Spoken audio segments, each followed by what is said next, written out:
Run your law firm the right way.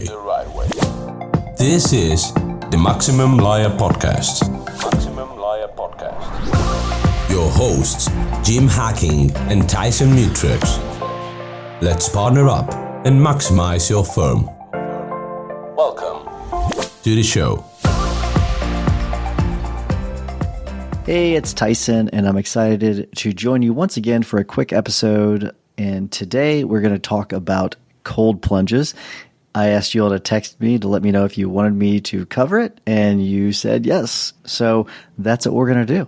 Before we take the plunge into today's episode, I do want to tell you about something special that we have for our listeners, and that is stage 1 of our roadmap course, Maximum Lawyer and Minimum Time.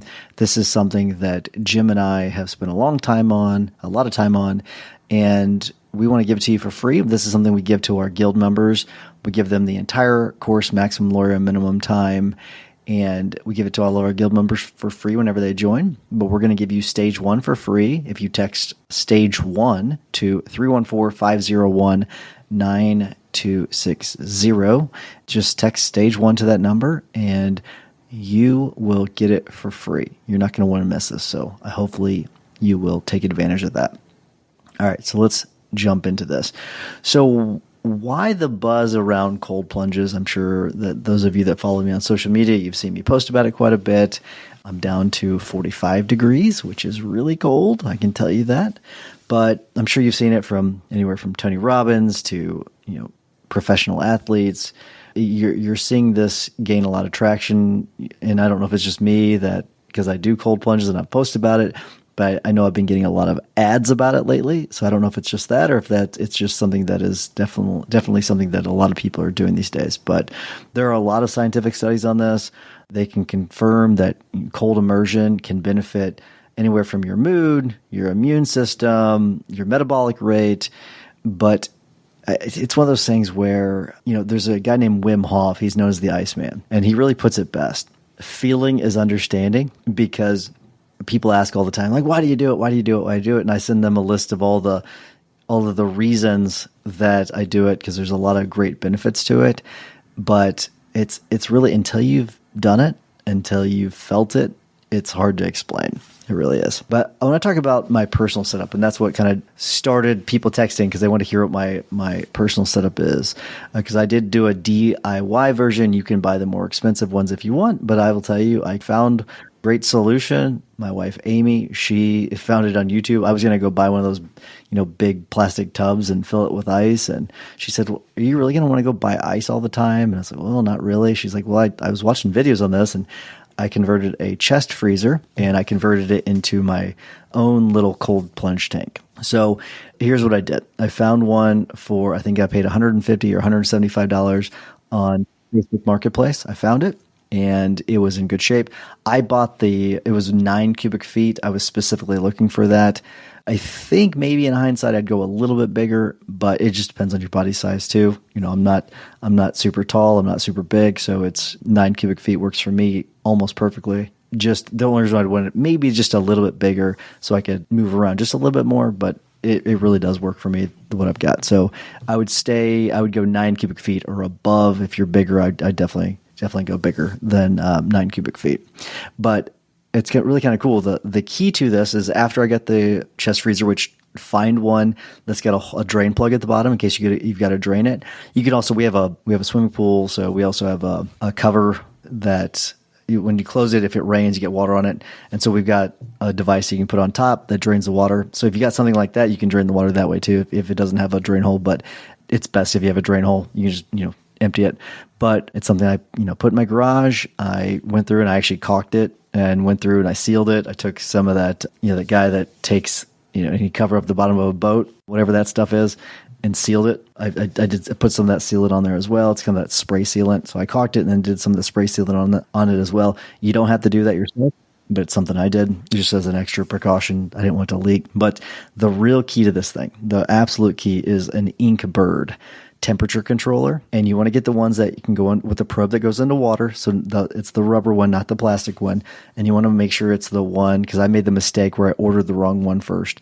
And it did the one that only heats and doesn't cool.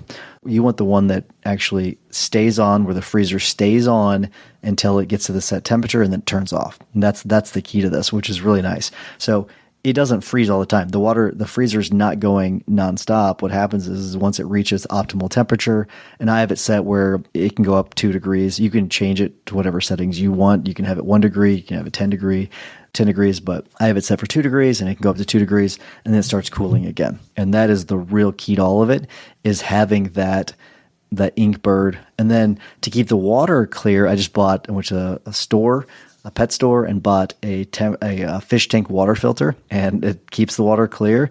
It keeps it bacteria free. And so it's a nice little tool. And then as an added little thing, we have this extra, because we have a pool, we have this chlorine little device that sits on top of the water that we don't need. We just have it. I think someone gave it to us. So every once in a while, I'll take a little chlorine tap, throw it in that, and set it in the water for a few minutes. I don't leave it in there because that's just too much chlorine, but I'll just leave it in there just a little bit, give it a little bit of chlorine, and then it helps keep the water fresh too. So a couple pro tips on that. So let's talk a little bit about the science though, because this is something that people have wondered quite a bit about.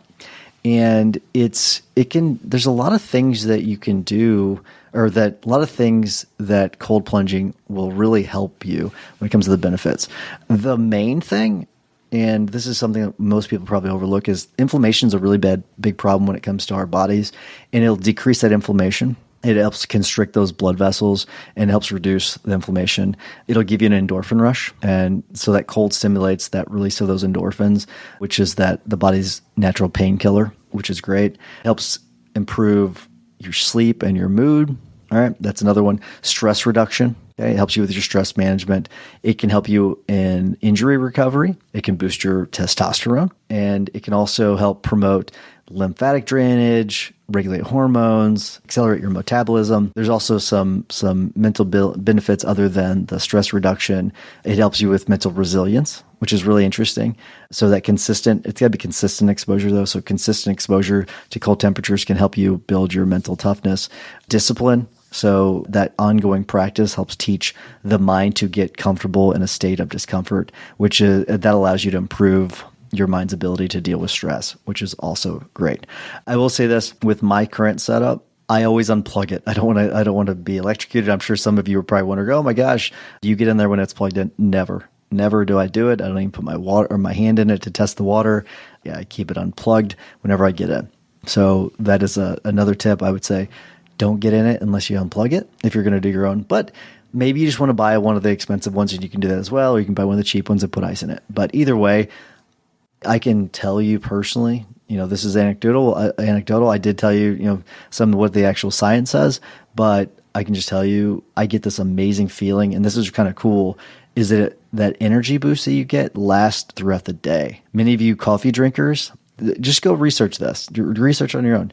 Compare the coffee intake to cold plunging, and all the benefits that you're really wanting without the negative effects you're going to get from cold plunging, and you're not going to get it from the coffee intake. So just keep that in mind. That's something to consider.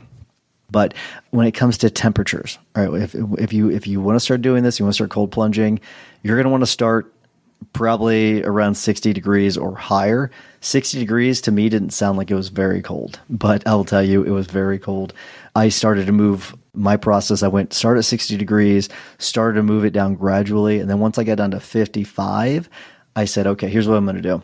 Once I can sit in here for 5 to 10 minutes, I will start to go down from there. So when I was at 55, I got it up to 10 minutes. And then I said, okay, I'm going to start bumping this thing down. And then now that I'm in the 40s, I tell myself, if I can get up to 3 minutes, then I'll start to go down from there. I'm not going to sit for 5 or 10 minutes for that long in that type of temperature. I know there's several people on the internet that you'll hear, they'll sit in there in the 30s and the 40s, low 40s. But I'm going to tell you, 45 degrees is super cold. I remember whenever I first felt 48 degrees, because I went from 50 down to 48, and it was so much colder. It's kind of crazy how much colder it feels to you, and may just be psychological. Who knows? But 45 degrees is really cold. So start slow, and also make sure if you have any health issues, check with your doctor first. I'll make sure, as we're lawyers, check with your doctor first. Don't, that's my little disclaimer. Don't just jump in if you think you got any health issues that might be affected by it. All right. So whether you're interested in the thrill of doing it, the health benefits, or just the challenge, I like the challenge of it. I do recommend that you give it a try. And if nothing else, your regular shower, if you want to try that, go with a cold shower, you can do that as well. But that wraps up today's episode. Make sure you subscribe and check in with us next week.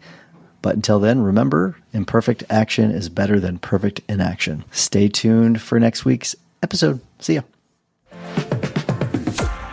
Thanks for listening to the Maximum Lawyer Podcast.